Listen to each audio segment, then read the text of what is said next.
பிளாட்ஃபார்மில் ரன் பண்ணும் அப்படின்ற ஒரு பவர்ஃபுல்லான ஒரு கொஷின் இருக்குங்க. ஒரு வெப்சைட் தயாரிக்கணும் JSP ஜாவா சர்வ்லெட் பேஜ்னு சொல்லுவாங்க. ஸோ இந்த அட்வான்ஸ் ஃப்ரேம்வொர்க்ஸோட பேர் வந்து ஜாவா வெர்சஸ் ஜாவா ஸ்கிரிப்டுங்க. எல்லாருக்குமே வந்து ஒரு மிகப்பெரிய கேள்வி இருக்கும், ஜாவானா என்னன்னா ஜாவா ஸ்கிரிப்ட்னா ரெண்டு ஒரே மாதிரி பேர் இருக்குன்ட்டு நிறைய பேருக்கு ஒரு கேள்வி இருக்கு.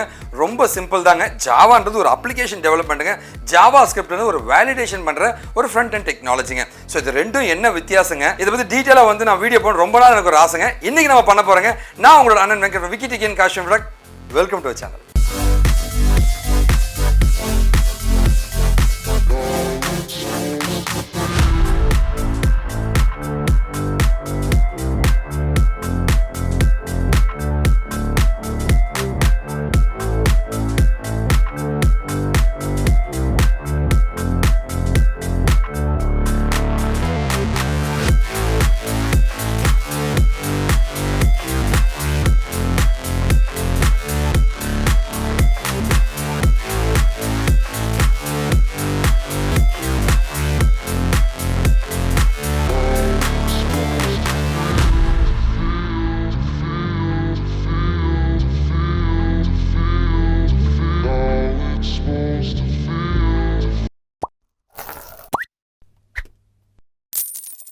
ஒரு அப்ளிகேஷனை உருவாக்கணும், ஒரு வெப்சைட்டை உருவாக்கணும்னா வந்து நாம தெரிஞ்சுக்க வேண்டிய முக்கியமான விஷயம் என்ன தெரியுமா?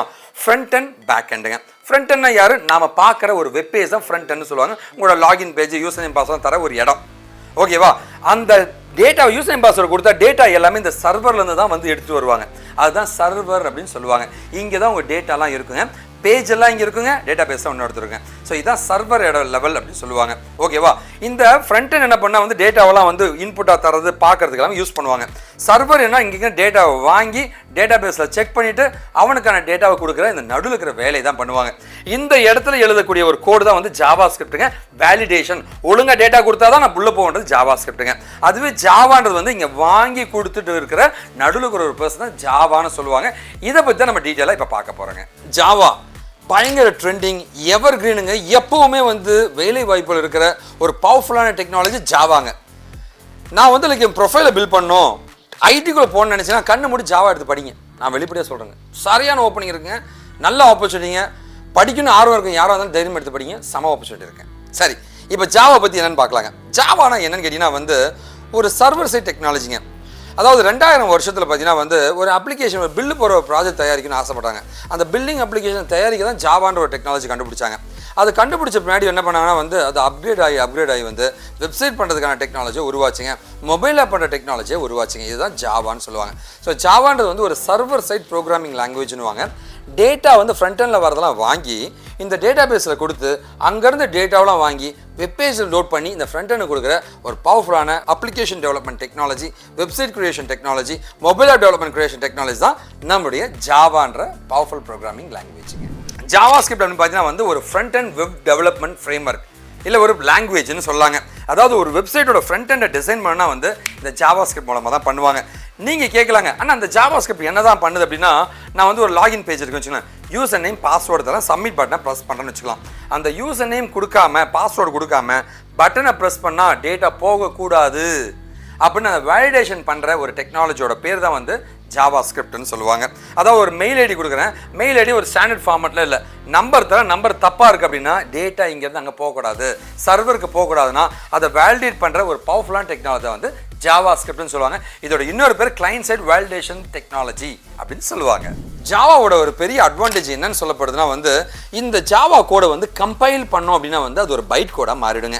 அப்படி பைட் கோடாக மாறிடுச்சுன்னா எந்த ஆப்ரேட்டிங் சிஸ்டம் வேணால் ஒர்க் ஆகுங்க. ஸோ இது வந்து மல்டி பிளாட்ஃபார்ம் சப்போர்ட்டிங் ஒரு லாங்குவேஜ்னு சொல்லாங்க. ஓகேவா?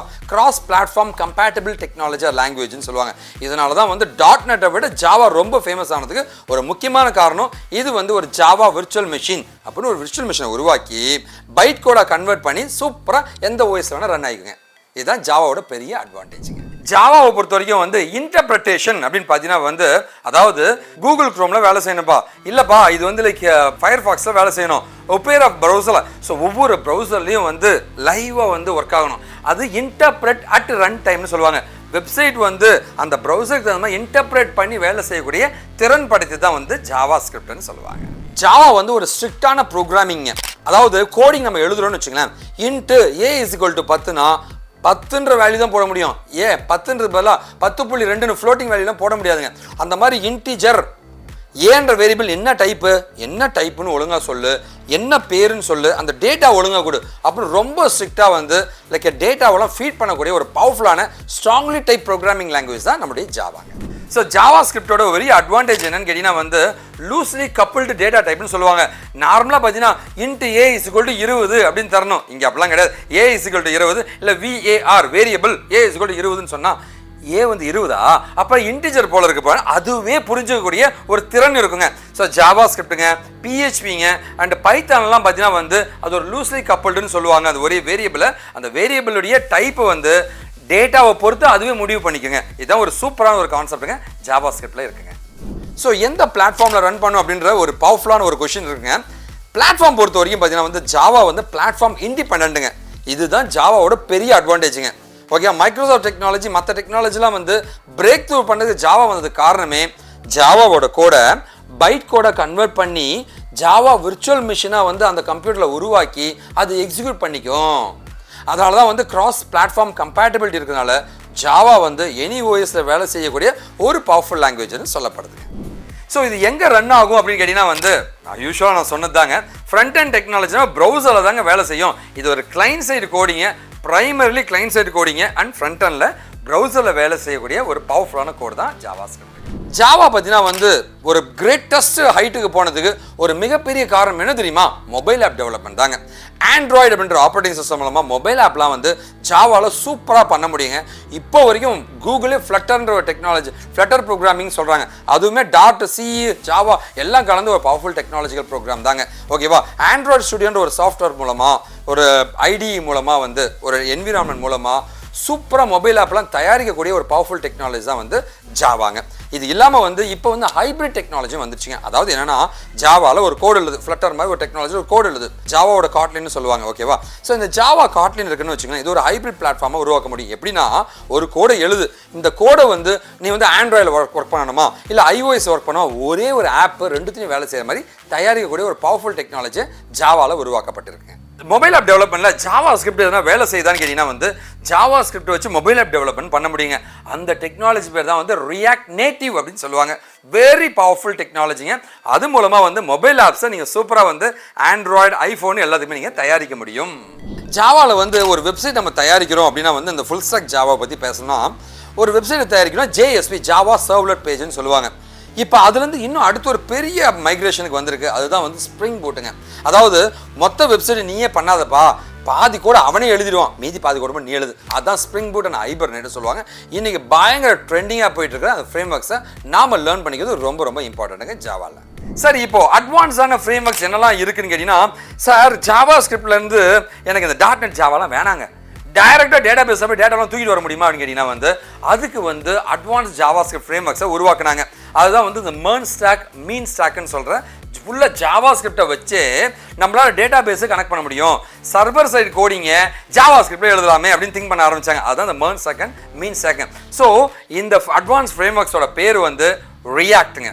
ஓகே, அதுதான் மெர்ன் ஸ்டாக்ன்ற ஒரு ஃப்ரேம் ஒர்க்குங்க. அடுத்தது ஆங்குலருங்க. மீன் ஸ்டாக்ன்ற ஃப்ரேம் ஒர்க்குங்க. Vue.jsன்றது அடுத்த ஒரு ஃப்ரேம் ஒர்க்காக உருவாக்கப்பட்டிருக்குங்க.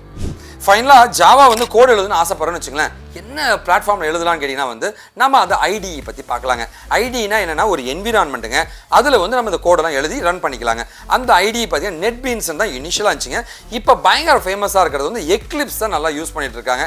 ஏன்னா இந்த ஃப்ரேம் ஒர்க் ஸ்ப்ரிங் பூட்டுக்குலாம் Eclipse நல்லா யூஸ்ஃபுல்லாக இருக்காங்க. லைப்ரரிஸ் தான் நல்லா சப்போர்ட் பண்ணுறது தொட்டுங்க. அண்ட் IntelliJ IDE அப்படின்னு இருக்குங்க. ஸோ அந்த மாதிரி IDEஸும் வந்து இப்போ ரொம்ப ட்ரெண்டிங்காக போயிட்டு இருக்காங்க. பட் ஆனால் மேஜராக கம்பெனிஸில் அப்படிங்க போய் பார்த்தீங்கன்னா மேஜராக Eclipse தான் யூஸ் பண்ணுறாங்க. சரி, ஜாவா ஸ்கிரிப்ட் வந்து கோடு எழுதணுமா, அதுக்கு என்னங்க சார் எனக்கு ஐடியெலாம் வேணும் இல்லையா, இன்டெகிரேட் டெவலப்மெண்ட் என்வரான்மெண்ட் வேணும் இல்லைங்களா, என்ன மாதிரி ஐடிஸ்லாம் நமக்கு இருக்குது அப்படின்னு கேட்டிங்கன்னா வந்து ஜாவா ஸ்கிரிப்ட் நோட் பேடில் கூட எழுதலாங்க. அதாங்க உண்மை. சரி, பரவாயில்ல. இன்னும் வேறு என்னெல்லாம் இருக்குன்னா விஷுவல் ஸ்டுடியோ கோடு வந்து இப்போ ரொம்ப சூப்பராக பயன்படுத்தக்கூடிய ஒரு கோடுங்க. விஷுவல் ஸ்டுடியோ கோடுங்க, ஒரு எடிட்டருங்க. இது இல்லாமல் வந்து சப்ளைம் டெக்ஸ்ட்னு ஒரு எடிட்டர் இருக்குது. செம்ம டெக்ஸ்ட் ஒரு எடிட்டருங்க. நான் பர்சனலாக அதை ரெக்கமெண்ட் பண்ணுறேங்க. நிறைய நான் யூஸ் பண்ணிட்டு இருக்கேன். ஆனால் விஷுவல் ஸ்டுடியோ கோடோடைய அட்வான்டேஜ் என்னன்னு கேட்டிங்கன்னா வந்து ஏகப்பட்ட லைப்ரரிஸுங்க, ஏகப்பட்ட கஸ்டமைசேஷன் சப்போர்ட் நிறைய கொடுத்துருக்கிறது. இன்னைக்கு செம்ம ட்ரெண்டிங் விஷுவல் ஸ்டுடியோ கோடு தாங்க. ஸோ வீடியோவோட எண்டுங்க ஜாவாவா ஜாவா ஸ்கிரிப்டா எதுங்க பெஸ்ட்டுன்னு கேட்டிங்கன்னா வந்து ஃபேக்ட் என்னன்னு கேட்டிங்கன்னு வச்சுங்களேன், ஜாவா ஸ்கிரிப்டை யூஸ் பண்ணி தான் வந்து ஜாவா வெப்சைட்டை தயாரிப்பாங்க. ஸோ ஒரு வெப்சைட்டை தயாரிக்கிறதுக்கு இது ரெண்டுமே வேணுங்க. ஸோ இது ரெண்டுமே நீங்கள் பவர்ஃபுல்லாக கற்றுக்கிட்டீங்க அப்படின்னா வந்து உங்கள் ப்ரொஃபைல் அடிச்சிக்கவே முடியாதுங்க. அவ்வளோ ஸ்ட்ராங்கான ப்ரொஃபைலுங்க. ஹையஸ்ட் ஆப்பர்ச்சுனிட்டி எங்கெங்கே போயிட்டுருக்குன்னு கேட்டிங்கன்னா வந்து இந்த ஃபுல் ஸ்டாக் ஜாவாவில் தான் நடந்துட்டுருக்கேன். ஸோ ஃபுல் ஸ்டாக் ஜாவாவை லேர்ன் பண்ணிங்க, அதில் ஜாவா ஸ்கிரிப்ட் ஒரு மாடியூலாக இருக்குங்க, அதையும் படித்து செம்மையாக உங்கள் ப்ரொஃபைலை பில்ட் பண்ணுங்கள். யாராக இருந்தாலும் வேலை கிடைக்குங்க. எந்த இயர் பாஸ்வேர்ட் எந்த டிகிரியாக இருந்தாலும் வேலை கொடுக்க கம்பெனிக்காரன் தயாராக இருக்காங்க. நீங்கள் படிக்க தயாராக இருந்தாங்க, உங்களுக்கு இன்ட்ரெஸ்ட் மட்டும் இருந்தால் போதுங்க. படிக்க நீங்கள் தயாராக இருந்தால் சொல்லித்தரேன், நான் தயாராக இருக்கேன். ஸோ இந்த வீடியோ உங்களுக்கு பிடிச்ச ஒரு பெரிய நம்பிக்கையோடு இந்த வீடியோ முடிக்கிறேங்க. உங்களுக்கு வேறு ஏதாவது கைடன்ஸ் வேணால் கண்டிப்பாக நீங்கள் காண்டாக்ட் பண்ணுங்கள். வாழ்க தமிழ்.